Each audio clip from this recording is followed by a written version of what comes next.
Friends, welcome to the third week of Easter. And as we continue on this journey of transformation, we keep encountering Jesus in ways that are completely unexpected.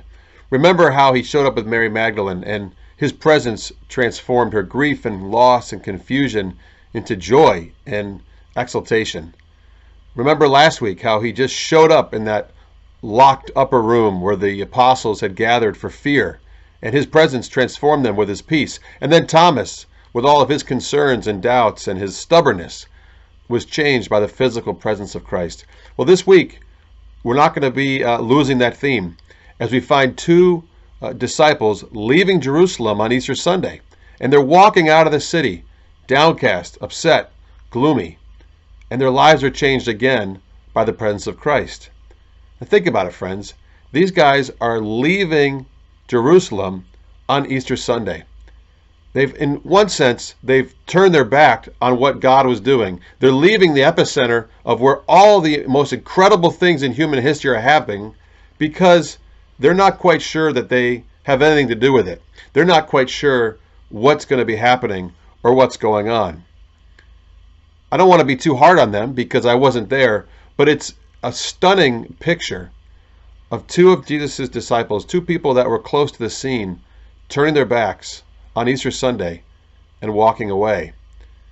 Now, we know one of them was Clopas, and it's curious because we don't know the name of that second journeyer, and yet a lot of people think that because Mary of Clopas' wife, was actually at the cross, that second figure may have in fact been Mary, who witnessed Jesus' death. And so as they're walking out towards Emmaus, the story begins that it says that Jesus drew near and walked with them. Friends, I hope that you're beginning to capture, as I am, that God is incredibly humble. Here it is on Easter Sunday, two disciples, one of which doesn't even get named, and they're just walking through the wilderness, walking away from Jerusalem, walking away from all that God is doing. And he comes alongside of them and walks with them.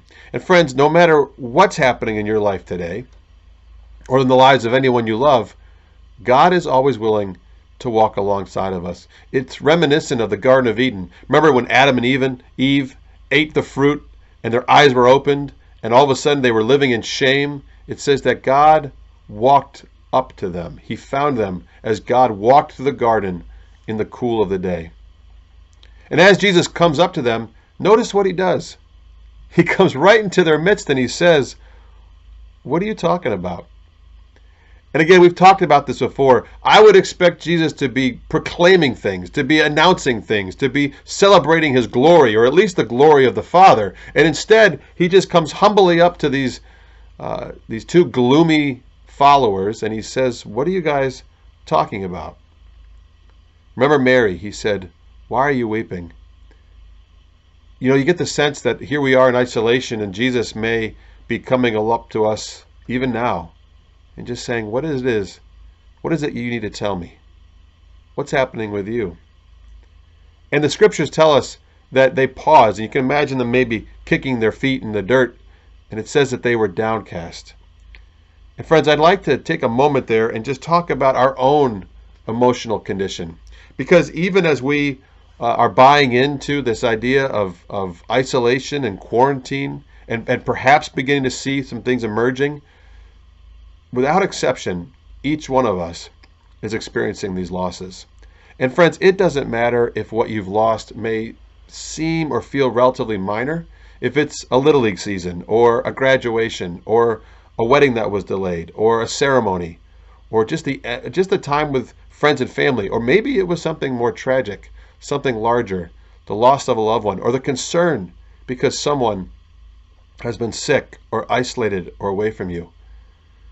Each one of us, every single person, is experiencing this loss. And in one sense, friends, I want to just take a moment as we have this universal experience of this emotional condition from this virus to give us permission to identify those emotions. In many respects, as we do emerge and perhaps we begin to reopen, many of us will be experiencing some of the symptoms of PTSD. I think about Mary of Clopas, Clopas' wife. Yes, Easter Sunday was real and she was walking with Jesus, but so was Friday. And she witnessed the torture and the murder and the execution of one of her friends. And friends, this is so great about Easter spirituality. It does not ignore the reality of the suffering of humanity or our emotional condition. It walks with us. It embraces us. It moves us through it. So friends, just as a thumbnail sketch, some of the emotions we may be experiencing as we're in this quarantine and moving from it is that we may ourselves begin to emotionally avoid things. We may feel a bit more disconnected. We might be consumed by some negative thoughts. There might be a feeling of detachment or even numbness. We might have a lack of energy or interest in things that we previously cared about. You know, I spoke to a friend of mine, a beautiful priest, Father David, down in Long Island in Nassau County, where this virus has been so horrifying. He said that the vast majority of his parishioners and friends, they can't sleep. And so a sleeplessness from that anxiety can come into us. We may be experiencing irritability or outbursts of anger. And I just want to let us know that while these apostles, these disciples were gloomy, we're going to be affected emotionally by this too. And friends, that's okay. That's part of humanity. That's part of the experience. So be aware of yourself and others. Now, the irony of what these disciples actually say to Jesus is so striking we have to pause. They start their answer when he says, "What are you talking about?" They say, "Are you the only one here who doesn't know what's been going on around here the last couple of days?" And it's so rich. It's so rich because we'd expect at that moment that Jesus would then turn to them and say, "Friends, it's me. What do you mean I don't know what's going on? I'm Jesus. I died. I rose from the dead." But he doesn't. He says, "What things?" He draws out from them because in their emotional condition, in their sense of loss and confusion, he is humbling himself to listen. And friends, that's going to be what we all need more and more. We're going to need to listen to one another. That presence, that careful, focused, active listening is going to be so therapeutic as we emerge and we reopen from this pandemic. And the incredible irony of Jesus standing in front of them as they begin to talk about everything they knew about him. And friends, it turns out that they had great information. You know, a lot of what they knew about Jesus was right, that he had done incredible things and that they were really expectant that he might be the Messiah of Israel. And so they had such hope and energy, but then he was killed. And so they lost all of that hope. And they even report that this morning they had heard stories about Jesus maybe being resurrected, or the tomb at least being empty. And so friends, they had all this information, but they had no understanding. And listen, we live in the era of information. If there's something you don't know, you can Google it. You can ask Siri. You can learn it on YouTube. You can get all the information points that you want about anything. But you know what it doesn't give any of us? It doesn't give us understanding. Information has in many ways become our God with a little g, and yet it doesn't solve problems for us to simply have information. And so we can oftentimes become lost. It can be like you have all the pieces of the puzzle, but you don't have the box top.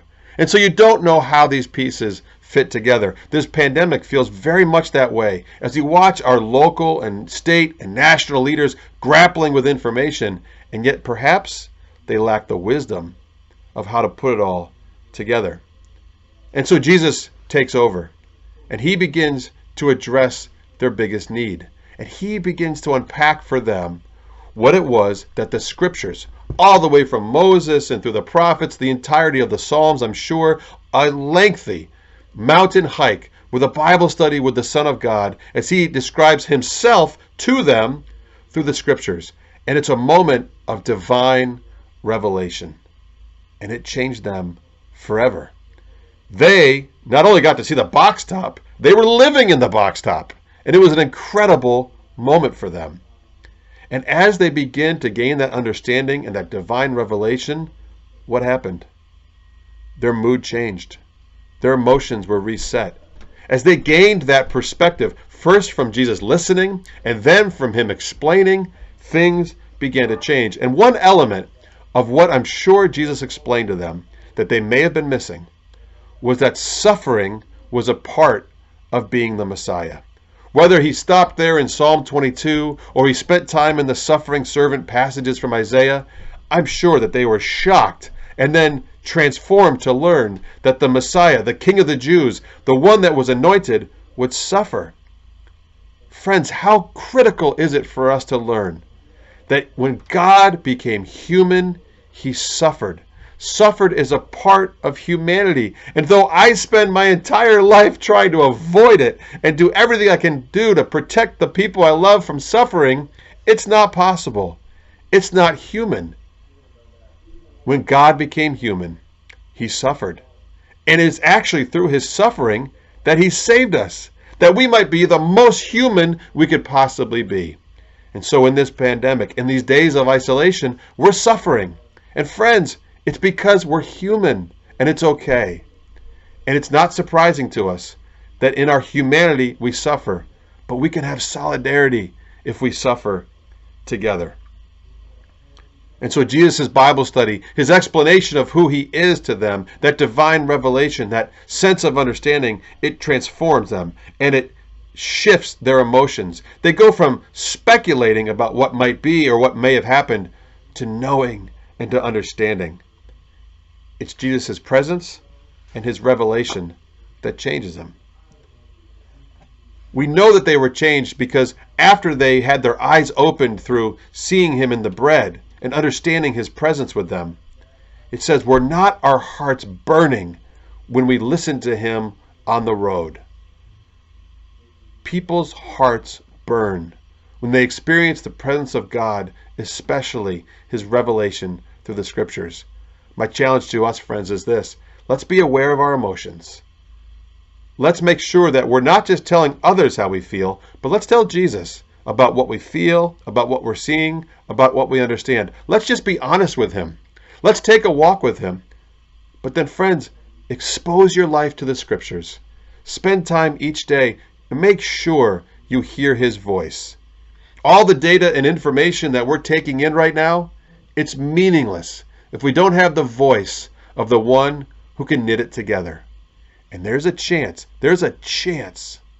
that if we hear his voice and we hear our own name in the story, we're going to go from being simply in a state of shock and disruption and calamity and gloominess. There's a chance that the voice of the one who knit us together in our mother's womb will change all those things. And we ourselves will return back in the direction we ought to be headed, running back into Jerusalem, banging on the apostles' doors, and letting them know that Jesus Christ, in fact, is risen. That death is not the final answer. That yes, suffering is a part of the human experience, but it's not the final word. There is life after death. There is beauty in the midst of and after suffering. There is glory in self-sacrifice, and there is love for all of us.